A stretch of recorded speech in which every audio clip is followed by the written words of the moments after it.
अस्सलाम वालेकुम dear student. जैसे कि लॉकडाउन की वजह से हमने जो एंट्री टेस्ट के क्लासेस हैं वो ऑनलाइन कर दिए हैं। And my name is Kamran Soomro और मैं आपको फ़िज़िक्स के लेक्चर दूंगा। तो हम आज से शुरुआत करते हैं एमकेट की। तो स्टूडेंट का मोस्टली ये क्वेश्चन होता है कि हमें कौन कौन से बुक जो हैं रेफ़र करने चाहिए entry test point of view से। सो बुक्स मैंने यहाँ लिखे हैं, बुक्स फॉर प्रिपरेशन। ये सबसे पहले जो मेन फोकस आप लोगों को करना है वो अपने टेक्स्ट बुक पे करना है। टेक्स्ट बुक की लाइन बाय लाइन जो है आप लोगों को अच्छे तरीके से देखनी है। उसके बाद होता है अपना पास्ट पेपर्स, यानी पास्ट पेपर्स बहुत इम्पॉर्टेंट हैं। तो अगर आप पास्ट पेपर्स सर्च करोगे उससे बेहतर है कि आप ये डाउ ग्रेड का एमकेट डाउ ग्रेड का एक बुक आता है, ये आप ख़रीद लें। इसमें सारे पास पेपर्स हैं, केमिस्ट्री के भी, फिज़िक्स के भी, बायोलॉजी के भी, इंग्लिश के भी। तो इस तरीके से आपको पास पेपर्स हो जाएंगे और यूजुअली पास पेपर से ही क्वेश्चन रिपीट होते हैं। उसके बाद सेट फिज़िक्स से भी बहुत सारे क्वेश्चन रिपीट होते हैं। तो सेट फिज़िक्स का बुक भी आप ख़रीद लें। तो ये तीन जो हैं ये बहुत इम्पॉर्टेंट है। और उसके बाद एक और बुक है जिसमें से भी क्वेश्चन आते हैं, जिसको हम कहते हैं 1000 MCQs फिज़िक्स बाय रेडिस्पार्ट। ये बुक भी है, इससे भी MCQs आते हैं। अब अगर आप ये सारे बुक अगर आप नहीं खरीद रहे तो कोई इशू नहीं है। हमारी जो डेली टेस्ट हैं उनमें इन यानी बुक्स के सारे MCQs मौजूद हैं, तो आप उनको भी सॉल्व कर सकते हैं। तो हम स्टार्ट करते हैं फिज़िक्स से।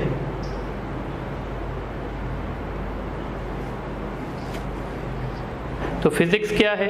तो हम कहते हैं फिज़िक्स एक फिज़िकल साइंस की ब्रांच है जो मैटर और एनर्जी के बीच में इंटरेक्शन को डील करती है। यानी हम ऐसे लिख सकते हैं, it is the branch of physical science which deals the interaction between matter and energy। सबसे पहले तो ये आपको याद रखना चाहिए कि फ़िज़िक्स एक फ़िज़िकल साइंस की ब्रांच है। कभी कभी ऐसे भी MCQs आ जाता है, छोटा सा MCQs, टोकन टाइप MCQs हम जिसको कहते हैं। तो उसमें पूछा जाता है कि भाई फ़िज़िक्स कौन सी साइंस की ब्रांच है। और फिज़िक्स में हम क्या क्या डिस्कस करते हैं? तो फिज़िक्स में हम इंटरेक्शन डिस्कस करते हैं। किसके बीच में? मैटर और एनर्जी के बीच में। या फिज़िक्स की एक और डेफिनेशन भी हो सकती है कि फ़िज़िक्स में हम तीन तरह की स्टडी करते हैं। हम ऑब्जर्वेशन करते हैं, हम मेजरमेंट करते हैं, हम एक्सपेरिमेंट करते हैं। तो मैं यहाँ पे पॉइंट लिख रहा हूँ, it is based on measurements, observations and experiments. ये क्वेश्चन भी आपकी टेस्ट में रिपीट हो चुका है कि भाई फिज़िक्स में हम कौन कौन सी स्टडी करते हैं। अच्छा, अब हम जैसे ही फिज़िक्स की स्टडी करने लगते हैं तो फिज़िक्स की स्टडी में हमें ये दो बातों को समझना पड़ेगा, मैटर और एनर्जी। तो सबसे पहले हम ये समझ लेते हैं कि मैटर क्या है। तो मैटर की एक बहुत सिंपल डेफिनेशन है, जैसे कि आप लोगों ने भी स्टडी किया होगा कि भाई हम कहते हैं anything which occupies space and having wait is called matter. तो इसकी डेफिनेशन में लिख लेता हूँ, anything which occupies space and having wait, तो हम इसको यानी मैटर कहते हैं। अगर आप इस मैटर को थोड़ा सा और देखोगे तो हम कहते हैं कि भाई ये जो मैटर होता है इसके पास तीन स्टेट्स होती हैं। वैसे तो 4 स्टेट्स हैं, पर हमारे सिलेबस के मुताबिक इसके पास 3 स्टेट्स हैं। तो हम कहते हैं दी मैटर हैज़ 3 स्टेट्स। अब ये जो मैटर की 3 स्टेट्स हैं ये कौन कौन सी हैं? तो हम कहते हैं एक सॉलिड होता है, और एक लिक्विड और एक जो है वो गैस है। 3 ये मैटर की स्टेट हो गई।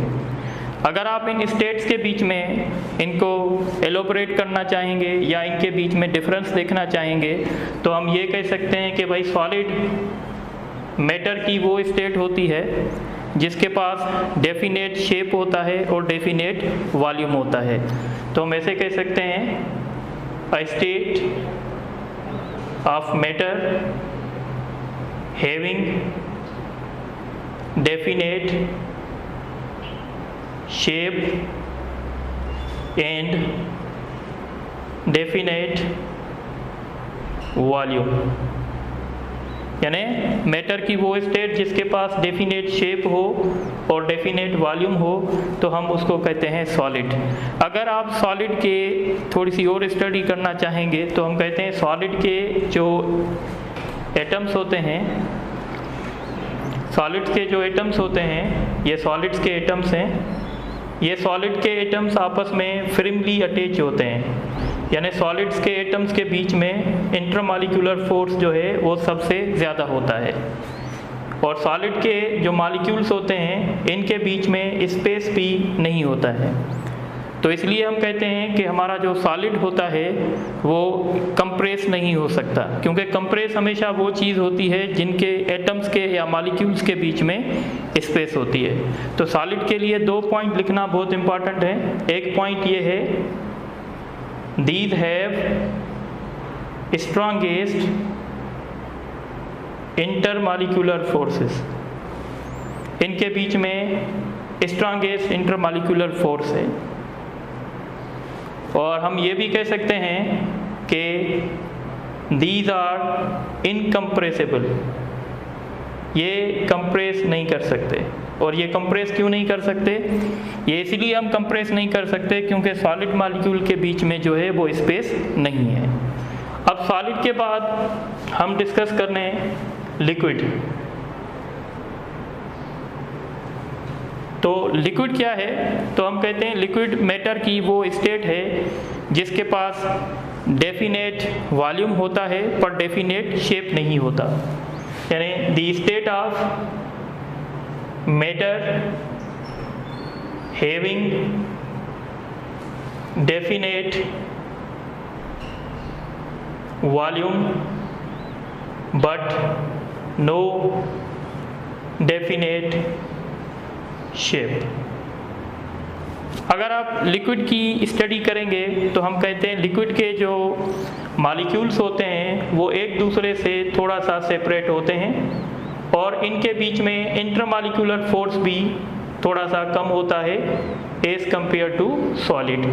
यानी हम ये कह सकते हैं कि इनके बीच में, इनके मॉलिक्यूल के बीच में जो इंटरमॉलिक्यूलर फोर्स है वो वीक है एज कंपेयर टू सॉलिड। तो हम ये कह सकते हैं there is weak intermolecular force between molecules is compared to solid। और आप देख रहे हैं कि इनके बीच में, मॉलिक्यूल्स के बीच में स्पेस भी है। इसका मतलब है हम इस पे प्रेशर अप्लाई करके इनको कंप्रेस कर सकते हैं। तो हम कह सकते हैं the liquid can be compressed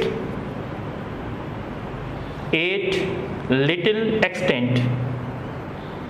ये थोड़ी सी बात समझ लें, यानी हम लिक्विड को कंप्रेस तो कर सकते हैं पर हम इसको ज़्यादा कंप्रेस नहीं कर सकते, थोड़ा सा कंप्रेस कर सकते हैं। जैसे अगर गैसेस की बात होगी, हम आगे जाके करेंगे तो आप देखेंगे कि गैसेस को हम बहुत ज़्यादा कंप्रेस कर सकते हैं। इसी तरीके से अब हम डिस्कस करेंगे गैस। तो गैस क्या है? It is the state of matter having neither definite shape nor definite volume। यानी गैस मैटर की वो स्टेट है जिसके पास ना तो डेफिनेट शेप है ना तो डेफिनेट वॉल्यूम है, और गैस के बीच में जो इंटरमॉलिक्यूलर फोर्स होता है, गैस मॉलिक्यूल के बीच में जो इंटरमॉलिक्यूलर फोर्स होता है वो सबसे वीकेस्ट होता है। तो हम ये कह सकते हैं there is weakest intermolecular force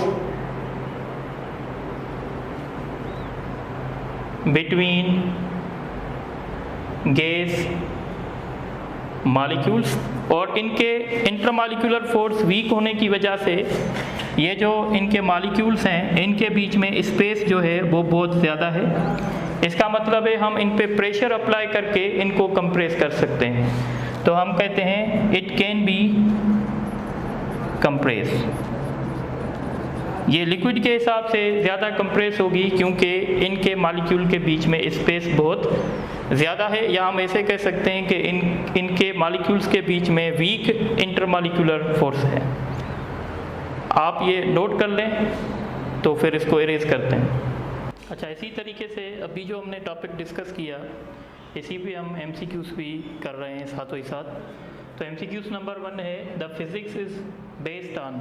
तो मैंने आपको बताया है लेक्चर में कि फ़िज़िक्स कौन सी स्टडीज़ पे बेस होती है, तो आई थिंक आप इसका आंसर बता सकते हैं। तो फिज़िक्स में हम एक्सपेरिमेंट भी करते हैं, ऑब्जर्वेशन भी करते हैं, मेजरमेंट भी करते हैं, तो इसका ऑप्शन होगा ऑल ऑफ दीज। और दूसरा MCQs था which of the following state of matter is incompressible, यानी मैटर की कौन सी स्टेट है जो इनकम्प्रेसिबल है। तो मैंने बताया था आप लोगों को कि वो सॉलिड होती है। इसी तरीके से हम आगे चलते हैं और अब हम स्टडी करेंगे एनर्जी को। एनर्जी क्या है? तो आप लोग जानते हैं the capacity of doing work is called energy. तो मैं डेफिनेशन लिख लेता हूँ। The capacity of doing work is called energy. The capacity of doing work is called energy.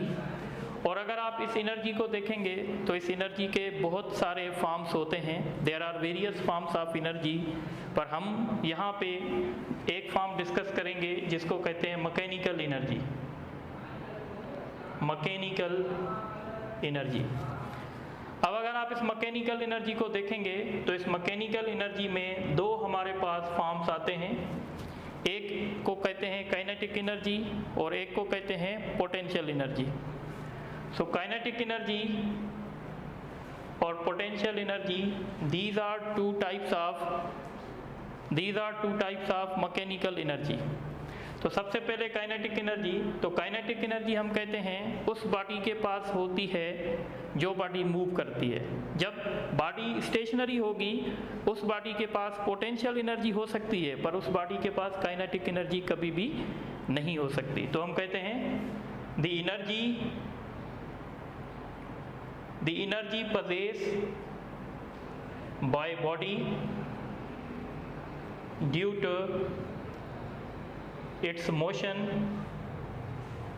is known as kinetic energy। जो एनर्जी बॉडी के पास motion की वजह से होगी उसको कहेंगे kinetic energy.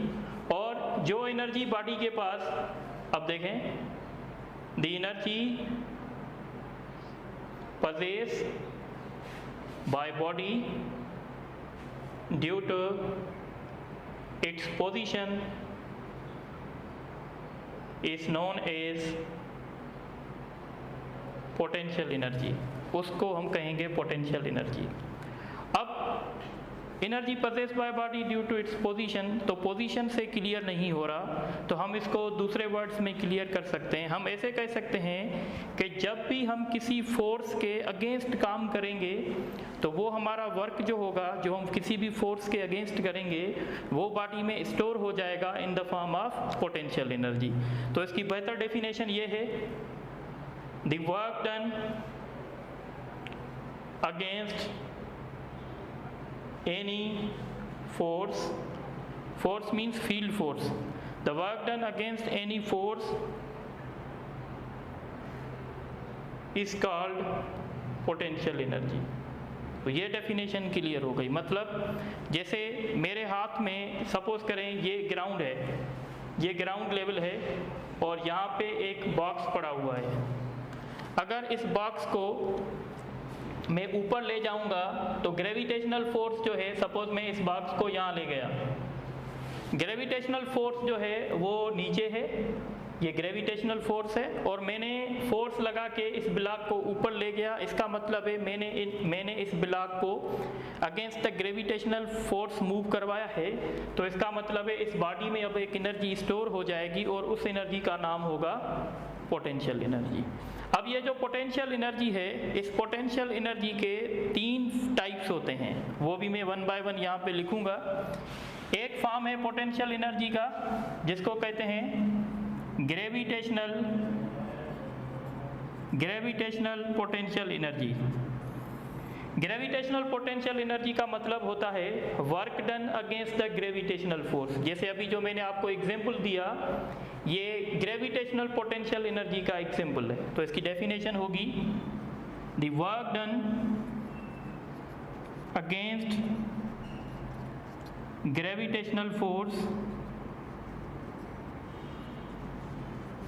Is called gravitational potential energy.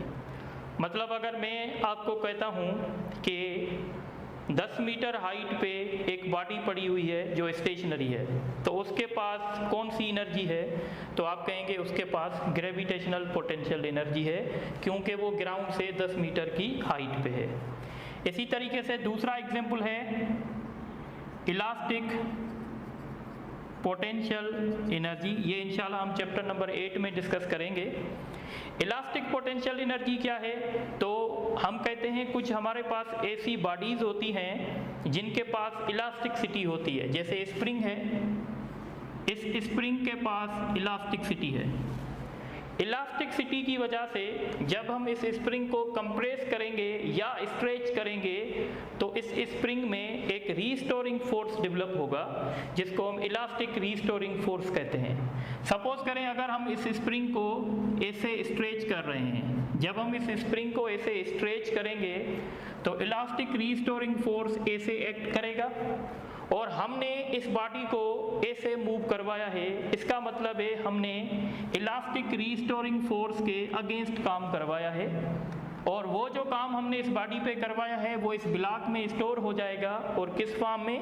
Elastic potential energy के form में। तो हम कह सकते हैं the work done against elastic restoring force is known as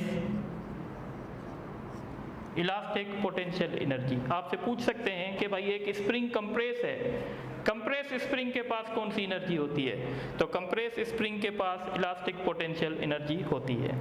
इसी तरीके से पोटेंशियल एनर्जी का तीसरा टाइप भी हम डिस्कस कर लेते हैं।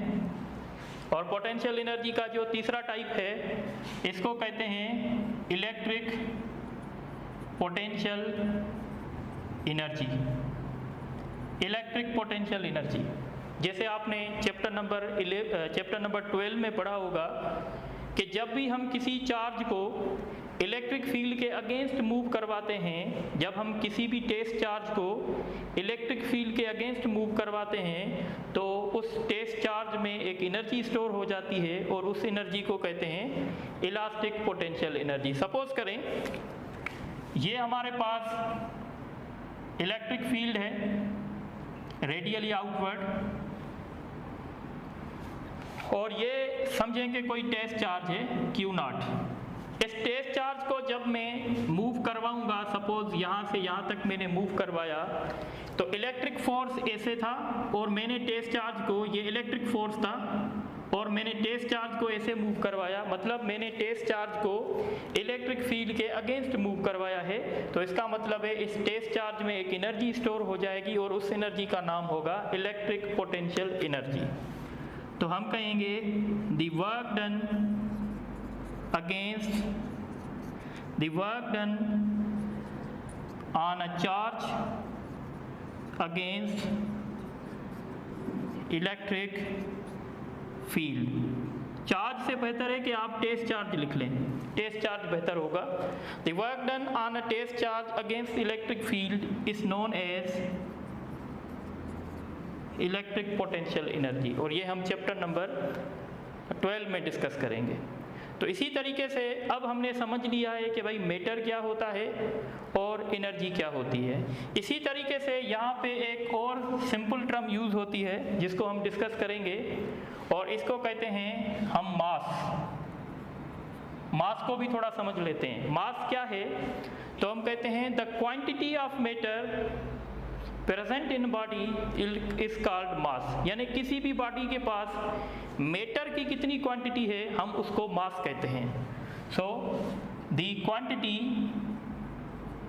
Of matter present in body is called मास। देखें, बॉडी का मास साइज पे डिपेंड नहीं करेगा, बॉडी का मास डिपेंड करेगा कि उसके अंदर मैटर की क्वांटिटी कितनी है। तो ये बात आप नोट कर लें। अब इसी तरीके से जैसे हमने ये पढ़ा था कि भाई जो हमारी फिजिक्स होती है उसमें हम मैटर और एनर्जी का इंटरेक्शन देखते हैं। इंटरेक्शन मतलब कि मैटर और एनर्जी के बीच में क्या रिलेशन है। तो मैटर और एनर्जी के बीच में एक रिलेशन है जो अल्बर्ट आइंस्टाइन ने दिया था, जिसको हम कहते हैं मास एनर्जी इक्विवेलेंट। तो आप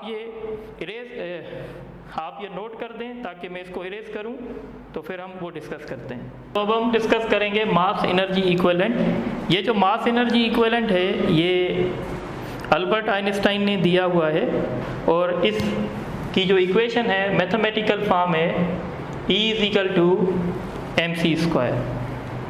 ये रिलेशन हमें बताता है कि अगर आपके पास मास है तो आप उसको एनर्जी में कन्वर्ट कर सकते हैं, या अगर आपके पास एनर्जी है तो आप उसको मास में कन्वर्ट कर सकते हैं। और यहाँ पे जो C है ये एक किस्म का कांस्टेंट है, और इस कांस्टेंट को कहते हैं speed of light in vacuum, where मैं लिख देता हूँ, where C is the speed of light in vacuum. तो इस रिलेशन से हम ये समझ सकते हैं कि मास और एनर्जी आपस में कैसे इंटरचेंज होते हैं। अब हम कुछ एग्जाम्पल भी देख लेते हैं, जिस एग्जाम्पल में से हमें क्लियर हो जाए कि मास कैसे एनर्जी में कन्वर्ट हो रहा है या एनर्जी कैसे मास में कन्वर्ट हो रही है। तो सबसे पहले एग्जाम्पल देंगे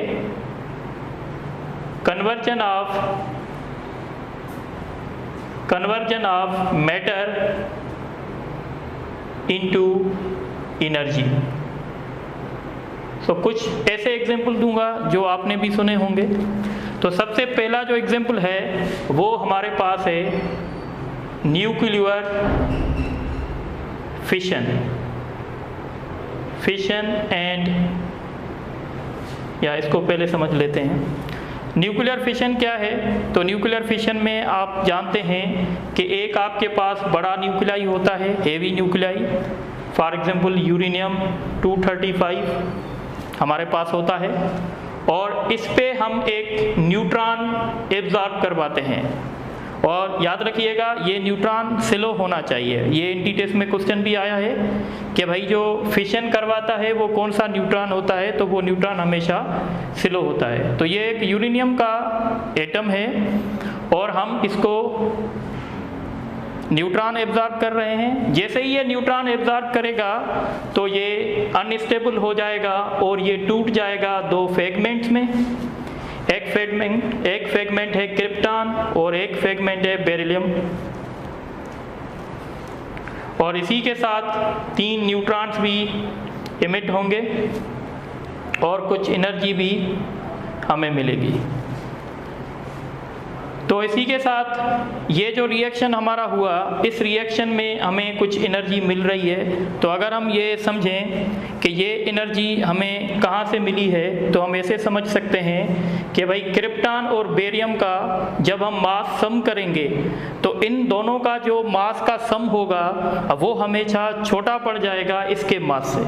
यानी इसका मास बड़ा होगा और इन दोनों के मास का सम इसके मास से छोटा होगा, तो हम कहेंगे बाकी का मास हमारा कहाँ चला गया है, तो बाकी का मास अकॉर्डिंग टू E = mc² से एनर्जी में कन्वर्ट हो गया है। तो इस एग्जाम्पल से क्लियर कट हमें ये पता चला कि कैसे हमारा मास जो है वो एनर्जी में कन्वर्ट हो रहा है। इसी तरीके से दूसरा रिएक्शन हमारा होता है और इस रिएक्शन को हम कहते हैं न्यूक्लियर फ्यूजन। न्यूक्लियर फ्यूजन ये रिएक्शंस होते हैं जो सन और स्टार पे होते हैं। सन जो हमें एनर्जी देता है वो एनर्जी कहाँ से आती है, तो हम कहते हैं वहाँ पे न्यूक्लियर फ्यूजन होती है। फ्यूजन का मतलब होता है दो छोटे न्यूक्लियाई आपस में कंबाइन होकर एक बड़ा न्यूक्लियाई बनाएं। जैसे आप समझें एक ड्यूट्रम है और दूसरा भी हमारे पास ड्यूट्रम है, ये दोनों कंबाइन होकर हीलियम न्यूक्लियाई में कन्वर्ट हो रहे हैं और इसके साथ हमें कुछ एनर्जी भी मिल रही है। तो दो छोटे न्यूक्लियाई आपस में कंबाइन होकर एक बड़ा न्यूक्लियाई बना रहे हैं और इसके साथ हमें एनर्जी मिल रही है। इस न्यूक्लियर रिएक्शन को कहते हैं न्यूक्लियर फ्यूजन।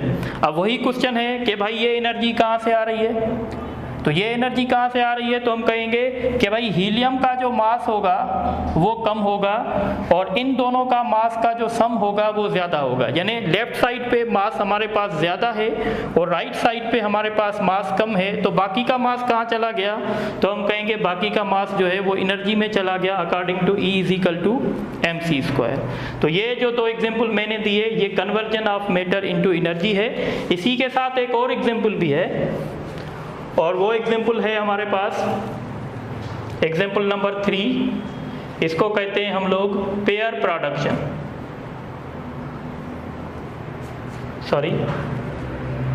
मास इनहेलिएशन। अब इस मास इनहेलिएशन में क्या होता है, तो हम कहते हैं कि जब कोई पार्टिकल, सपोज करें ये हमारे पास एक पार्टिकल है और ये एक एंटी पार्टिकल है, तो जब कोई पार्टिकल और एंटी पार्टिकल आपस में कोलाइड होते हैं, आपस में कंबाइन होते हैं, तो दो फोटॉन बनते हैं। Photon is nothing but the bundles of energy. तो एक हमारे पास पार्टिकल था, दूसरा एंटी पार्टिकल है, इन्होंने आपस में कोलिजन की और दो फोटॉन बन गए। तो इसका मतलब हुआ कि हमारा मैटर जो है वो एनर्जी में कन्वर्ट हो गया है। इसी तरीके से हमारे इंटर में इसी का ये एक एग्जाम्पल है कि भाई एक हमारे पास इलेक्ट्रॉन है और एक हमारे पास पॉजिट्रॉन है, इन दोनों ने आपस में कोलिजन की और ये कन्वर्ट हो गए एनर्जी में यानी फोटॉन में। तो यहाँ से ये बात क्लियर हो गई भाई कि मैटर कैसे एनर्जी में कन्वर्ट हो रहा है। अब हम इसका नेक्स्ट पोर्शन डिस्कस करेंगे। अब हम एग्जाम्पल देंगे। दूसरा एग्जाम्पल जो हमें डिस्कस करना चाहिए वो है conversion of energy into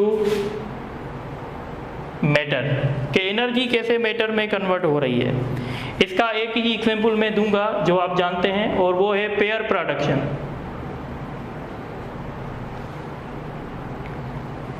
pair production आपने इंटर में पढ़ा होगा चैप्टर नंबर 17 में।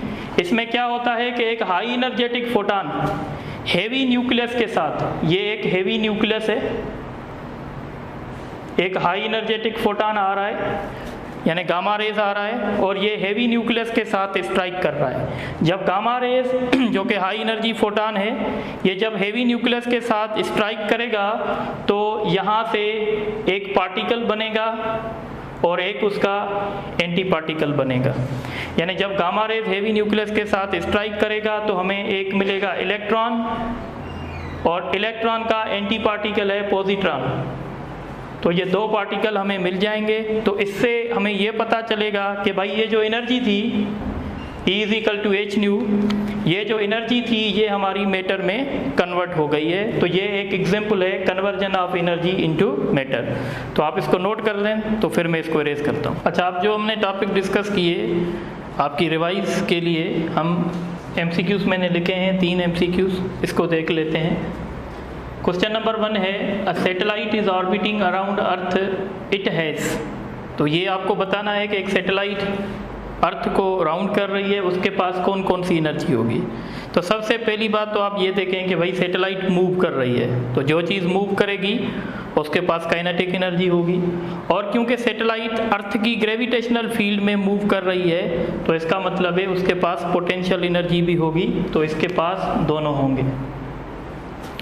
उसके बाद question number 2, the capacitor stores energy in form of. तो कैपेसिटर में हम इलेक्ट्रिक फील्ड के अगेंस्ट काम करवाते हैं, एक प्लेट पे पॉजिटिव चार्ज, दूसरी प्लेट पे नेगेटिव चार्ज होती है, इसका मतलब है हम इलेक्ट्रिक फील्ड के अपोजिट काम करवा रहे हैं। और जब भी हम किसी भी चार्ज को इलेक्ट्रिक फील्ड के अगेंस्ट मूव करवाएंगे, इसका मतलब है उसमें कौन सी एनर्जी स्टोर होगी, इलेक्ट्रिक पोटेंशियल एनर्जी, तो इसका ऑप्शन सी होगा।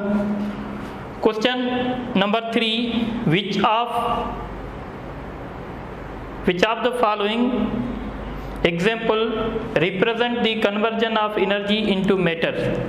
Conversion of energy into matter, तो ऑप्शन ए है पेयर प्रोडक्शन। तो आपने देखा था पेयर प्रोडक्शन में फोटॉन यानी एनर्जी मैटर में कन्वर्ट हो रही थी, तो ऑप्शन ए बिल्कुल ठीक है।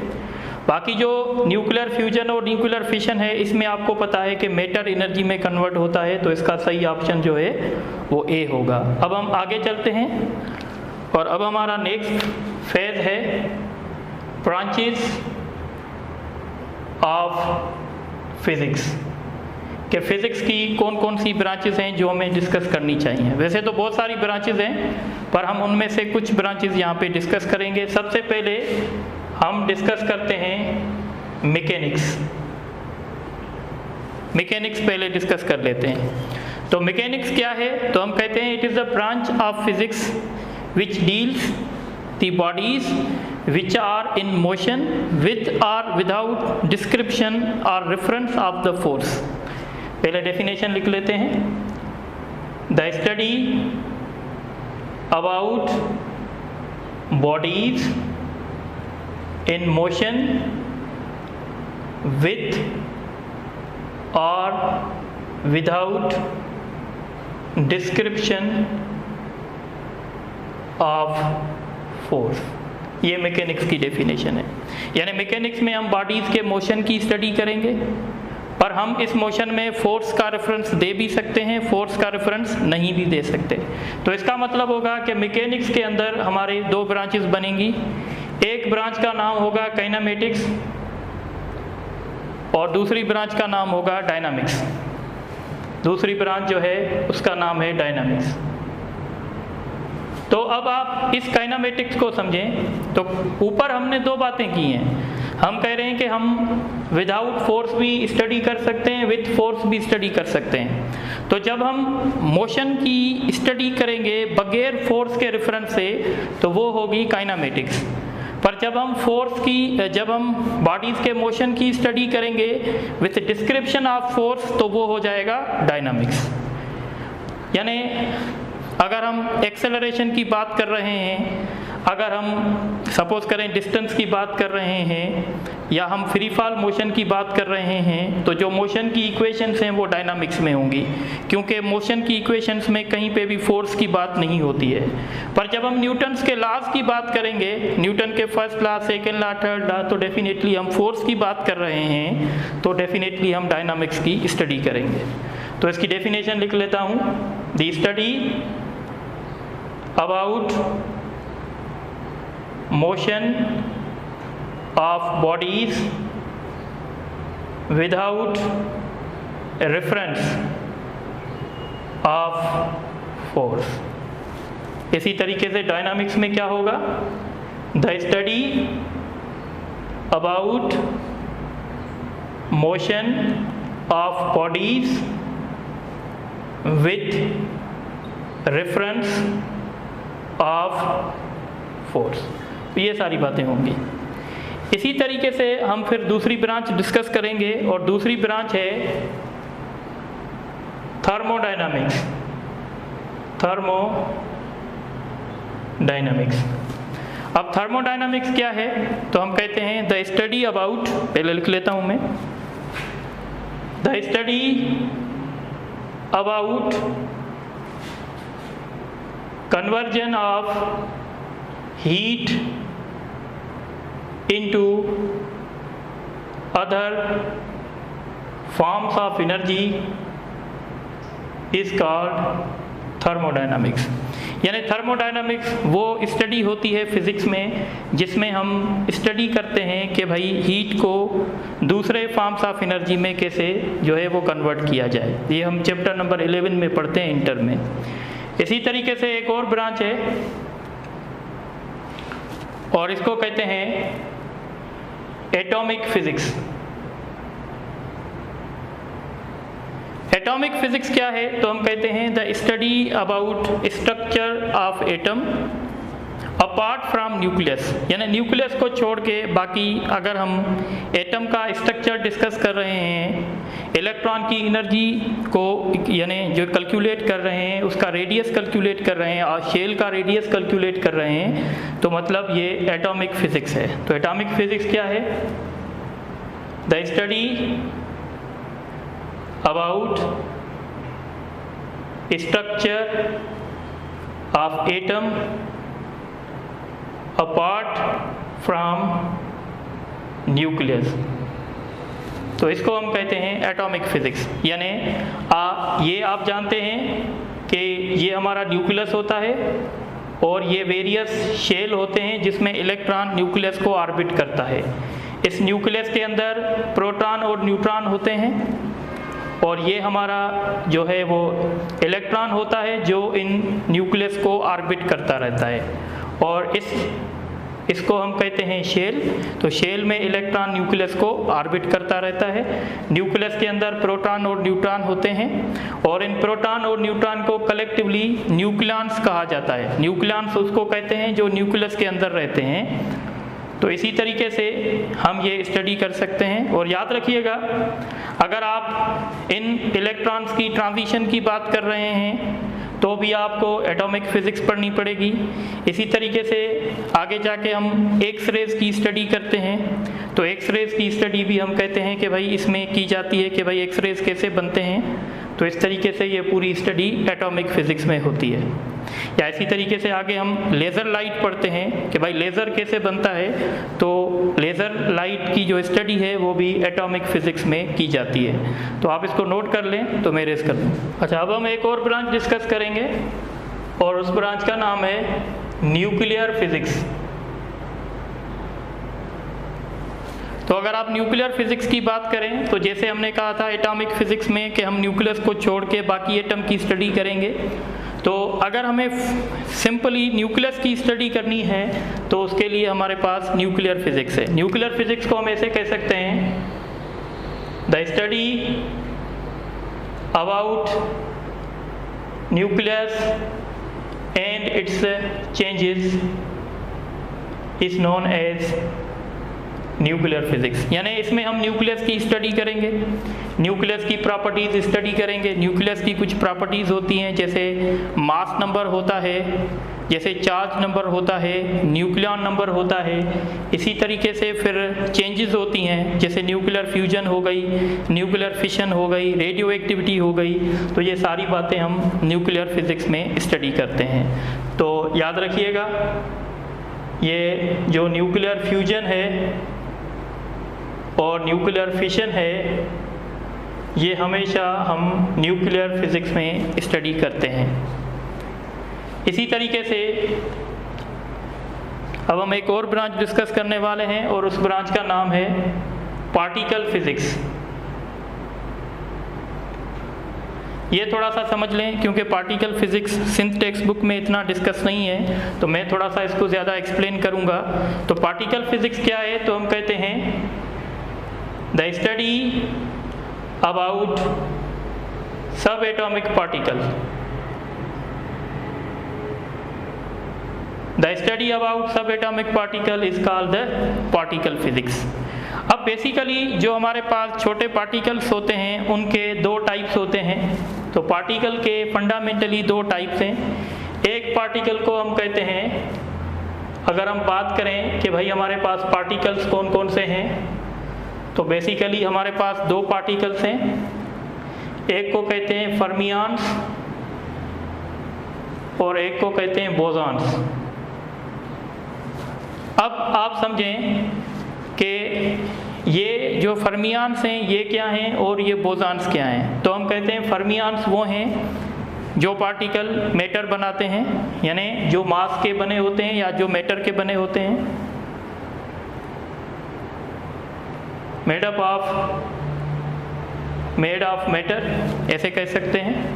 और ये जो बोसॉन्स हैं ये बेसिकली कैरियर होते हैं फोर्सेस के। जैसे आपने सुना होगा फोटॉन, तो photon is the carrier of electromagnetic force, तो बोसॉन्स की कैटेगरी में फोटॉन जाएगा। इसकी डेफिनेशन होगी the particles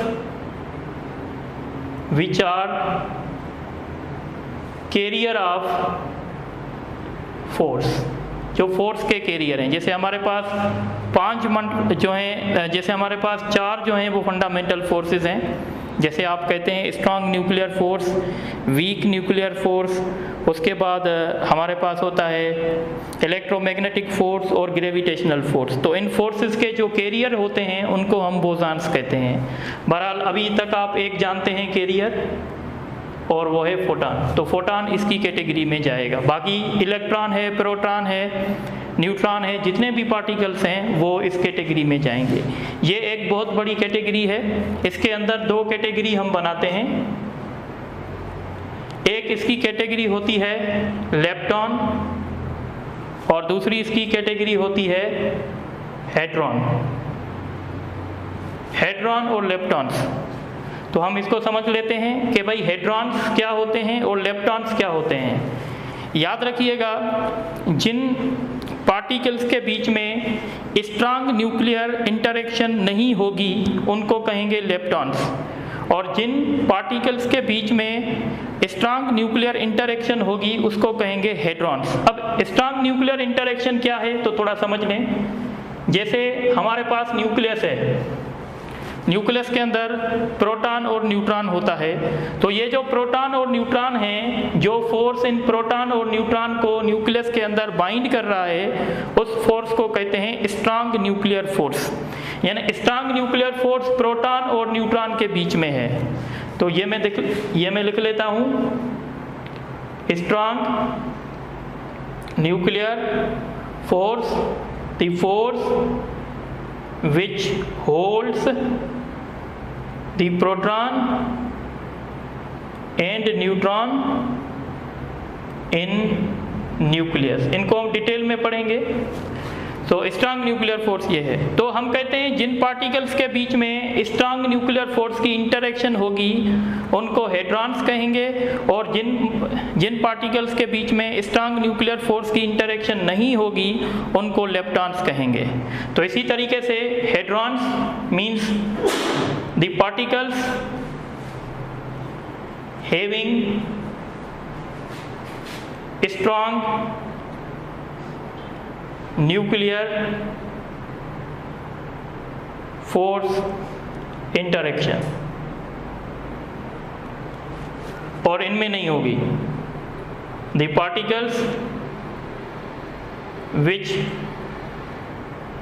do not have strong nuclear interaction, strong nuclear interaction. तो ये हो गई। अब जैसे हमारे पास इलेक्ट्रॉन है, तो इलेक्ट्रॉन के पास किसी भी किस्म की स्ट्रांग न्यूक्लियर इंटरेक्शन नहीं होती है, तो इलेक्ट्रॉन हमेशा लेप्टॉन की कैटेगरी में जाएगा। तो आपसे क्वेश्चन कर सकते हैं कि भाई इलेक्ट्रॉन कौन सा पार्टिकल है, तो इलेक्ट्रॉन हमेशा लेप्टॉन है। और अगर हम हेड्रॉन्स की बात करें तो हेड्रॉन्स को फर्दर 2 हिस्सों में डिवाइड किया गया है। एक को हम कहते हैं बोरॉन और एक को हम कहते हैं मीज़ॉन्स। तो बोरॉन्स और मीज़ॉन्स ये भी हम डिस्कस कर लेते हैं। तो हम कहते हैं ये जो बोरॉन्स हैं ये वो हमारे पार्टिकल्स हैं जो 3 क्वार्क्स के बने होते हैं, और मीज़ॉन्स वो हमारे यानी पार्टिकल्स होते हैं जो 2 क्वार्क्स के बने होते हैं। तो हम कहेंगे इसको मेड अप ऑफ 2 क्वार्क्स, और इसको कहेंगे मेड अप ऑफ 3 क्वार्क्स। तो ये 3 क्वार्क्स के बने होते हैं, ये 2 क्वार्क्स के बने होते हैं। इसी तरीके से अगर आप देखेंगे प्रोटॉन, अगर आप प्रोटॉन देखेंगे और न्यूट्रॉन देखेंगे, तो प्रोटॉन और न्यूट्रॉन बेसिकली 3 क्वार्क्स का बना हुआ है, तो ये बोरॉन्स की फैमिली में जाएगा। और जैसे एक पार्टिकल है जिसको हम कहते हैं मियॉन्स, तो वो पार्टिकल जो है वो 2 क्वार्क्स के बने होते हैं, तो ये उस कैटेगरी में जाएंगे। तो बोरॉन्स की कैटेगरी में आपके पास आएगा प्रोटॉन और न्यूट्रॉन। अब अगर आप इसकी कंस्ट्रक्शन देखना चाहते हैं कि भाई प्रोटॉन, तो हम कहते हैं प्रोटॉन में 2 अप क्वार्क होते हैं, ये प्रोटॉन है, और इस प्रोटॉन में 2 अप क्वार्क होंगे, एक इसमें डाउन क्वार्क होगा। और अगर आप न्यूट्रॉन की बात करेंगे तो न्यूट्रॉन में 2 डाउन क्वार्क होंगे और 1 अप क्वार्क होंगे, यानी इनमें 3 क्वार्क्स बने होते हैं। ये 3 क्वार्क्स के बने होते हैं, इसलिए हम इसको बोरॉन्स कहते हैं। अच्छा, तो अब हमारी नेक्स्ट ब्रांच है इलेक्ट्रोमैग्नेटिज्म। इलेक्ट्रोमैग्नेटिज्म क्या है? The study about relationship between current electricity and magnetism. देखें, करंट इलेक्ट्रिसिटी और मैग्नेटिज्म के बीच में एक रिलेशन होता है, और ये रिलेशन हम इलेक्ट्रोमैग्नेटिज्म में डिस्कस करते हैं। जैसे आप जानते हैं कि अगर कोई कंडक्टर हमारे पास है, जब इस कंडक्टर में करंट फ्लो करता है तो इस कंडक्टर के नज़दीक मैग्नेटिक फील्ड बन जाती है। जब इसमें करंट फ्लो होगा तो इस कंडक्टर के नज़दीक कंसंट्रेटिक सर्किल्स में एक मैग्नेटिक फील्ड बन जाएगी। इसी तरीके से अगर हमारे पास 2 कंडक्टर होंगे, 2 कंडक्टर अगर पैरेलल कंडक्टर हैं और इन दोनों में अगर करंट फ्लो करेगा तो ये एक दूसरे को अट्रैक्ट भी कर सकते हैं या रिपल भी कर सकते हैं। तो ये सारा कुछ हम जो हैं वो इलेक्ट्रोमैग्नेटिज्म में डिस्कस करते हैं। जैसे अगर इन दोनों कंडक्टर में करंट का डायरेक्शन सेम है तो ये एक दूसरे को अट्रैक्ट करेंगे, याद रखिएगा। और अगर करंट का डायरेक्शन अपोजिट होगा, सपोज अगर एक में करंट डाउनवर्ड है, दूसरे में करंट अपवर्ड है, तो ये एक दूसरे को रेपेल करेंगे। तो ये सारी स्टडी जो है हम वो इलेक्ट्रोमैग्नेटिज्म में करते हैं। उसके बाद हमारे पास आता है ऑप्टिक्स। ऑप्टिक्स क्या है? The study about properties and propagation of light, यानी लाइट की प्रॉपर्टीज और प्रोपोगेशन की जो स्टडी होगी उसको हम कहेंगे ऑप्टिक्स। ऑप्टिक्स को फर्दर हमने 2 हिस्सों में डिवाइड किया हुआ है, एक है जियोमेट्रिक ऑप्टिक्स और एक है फिजिकल ऑप्टिक्स। अब जियोमेट्रिक ऑप्टिक्स को हम रे ऑप्टिक्स भी कहते हैं, यानी हम ऐसे समझते हैं कि लाइट जो प्रोपोगेट हो रही है वो रे के फॉर्म में हो रही है। अगर हम ऐसी स्टडी करेंगे तो हम कहेंगे हम जियोमेट्रिक ऑप्टिक्स पढ़ेंगे।